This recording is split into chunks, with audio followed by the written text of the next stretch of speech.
من و سلو ایک تاریخی اور مذہبی اصطلاح ہے جو قرآن مجید کی آیات میں بیان کی گئی ہے۔ یہ اصطلاح اس خوراک کی طرف اشارہ کرتی ہے جو حضرت موسیٰ علیہ السلام اور بنی اسرائیل کو ان کے صحرا کی سفر کے دوران فراہم کی گئی تھی۔ من و سلو کی کہانی قرآن مجید کی سورت البقرہ، سورت الاعراف اور سورت طٰہٰ میں بیان ہوئی ہے۔ یہ خوراک اللہ کی طرف سے بنی اسرائیل کی مدد کے طور پر فراہم کی گئی تھی تاکہ انہیں صحرائی مشکلات میں سہولت فراہم کی جا سکے۔ من ایک قسم کا کھانا تھا جو بنی اسرائیل کو روزانہ فراہم کیا جاتا تھا۔ قرآن کی آیات میں اسے عیسید اور سبا کے موازنے میں بیان کیا گیا ہے۔ من کی خصوصیات کی وضاحت کرتے ہوئے کہا گیا ہے کہ یہ سفید، نرم اور میٹھا ہوتا تھا جو صبح کے وقت زمین پر ٹپکتا تھا۔ اس کا ذائقہ مختلف قسم کی مٹھاس اور خوشبو کے ساتھ ہوتا تھا۔ اس کھانے کو جمع کرنے کے لیے بنی اسرائیل کو صرف اتنی مقدار اکٹھی کرنے کی اجازت تھی جتنی روزانہ کی ضرورت کے لیے کافی ہو۔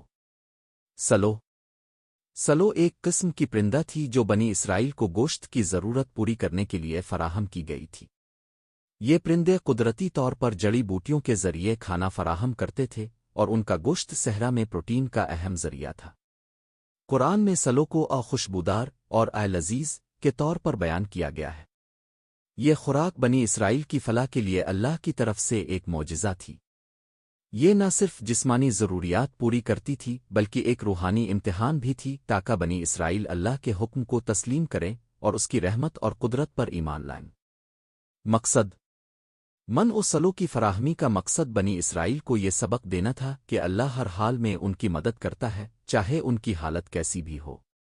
یہ واقعہ ان کی ناشکری کی ایک علامت بھی تھا کیونکہ بنی اسرائیل نے بار بار اللہ کی نعمتوں کو انکار کیا اور اس کی تقدیر پر شک کیا۔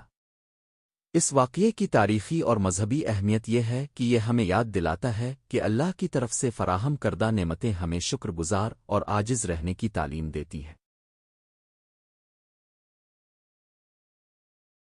یہ واقعہ اس وقت پیش آیا جب بنی اسرائیل حضرت موسیٰ علیہ السلام کی قیادت میں مصر سے نکل کر صحرائے سینا میں تھے اور ان کو وہاں خوراک کی قلت کا سامنا تھا۔ یہ وہ وقت تھا جب اللہ تعالیٰ نے اپنی رحمت سے انہیں میعہ اور سیلویا عطا کیا۔ پس منظر حضرت موسیٰ علیہ السلام کی قیادت میں بنی اسرائیل فرعون کی غلامی سے نجات پا کر مصر سے نکلے اور اللہ تعالیٰ کے حکم کے مطابق صحرائے سینا کی طرف ہجرت کی۔ اس سفر کے دوران انہیں کئی مشکلات کا سامنا کرنا پڑا۔ راستے میں پانی کی قلت، خوراک کی کمی اور سخت موسم ان کے صبر کا امتحان تھا۔ بنی اسرائیل کو ان تمام مشکلات کا سامنا تھا لیکن اللہ تعالیٰ نے ہر مشکل میں ان کی مدد کی۔ میعہ اور سیلویا کی نعمت بنی اسرائیل جب صحرائے سینا میں تھے تو ان کے پاس کھانے پینے کی اشیاء ختم ہو گئیں۔ وہ حضرت موسیٰ علیہ السلام سے شکایت کرنے لگے اور کہا کہ کاش ہم مصر میں ہی رہتے جہاں ہمیں کھانے کے لیے گوشت، سبزیاں اور دیگر خوراک ملتی تھی۔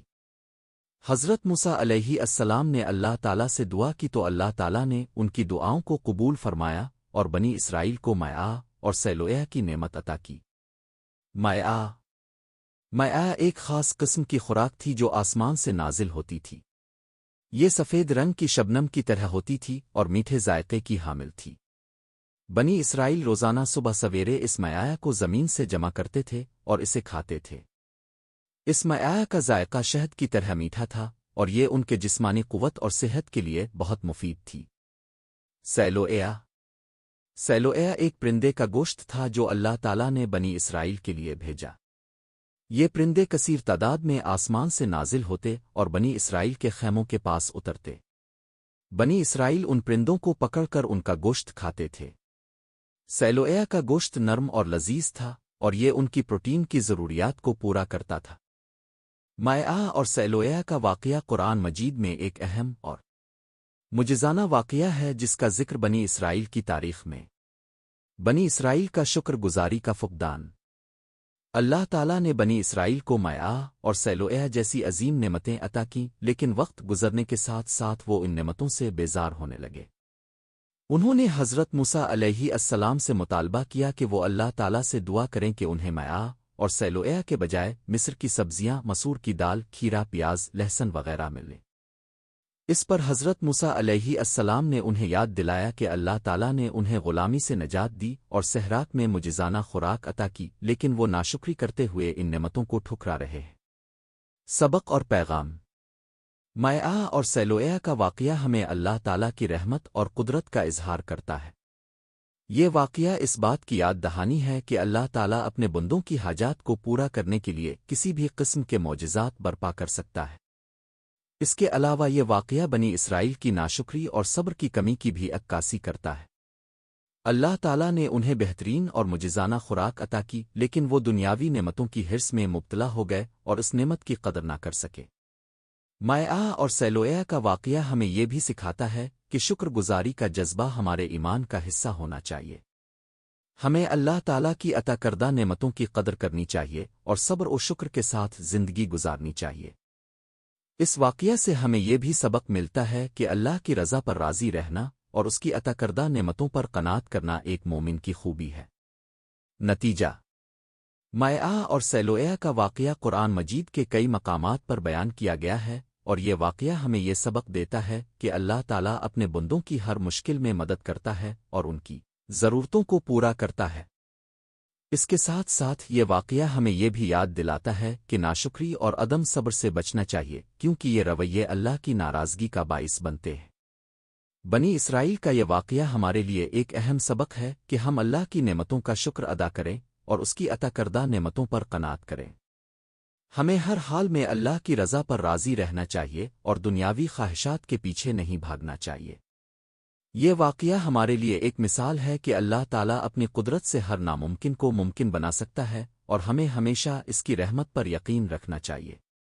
حضرت موسیٰ علیہ السلام کا واقعہ قرآن مجید میں تفصیل سے بیان ہوا ہے۔ حضرت موسیٰ بنی اسرائیل کے پیغمبر تھے، جنہیں اللہ تعالیٰ نے مصر کے فرعون کے ظلم سے بنی اسرائیل کو نجات دلانے کے لیے منتخب کیا۔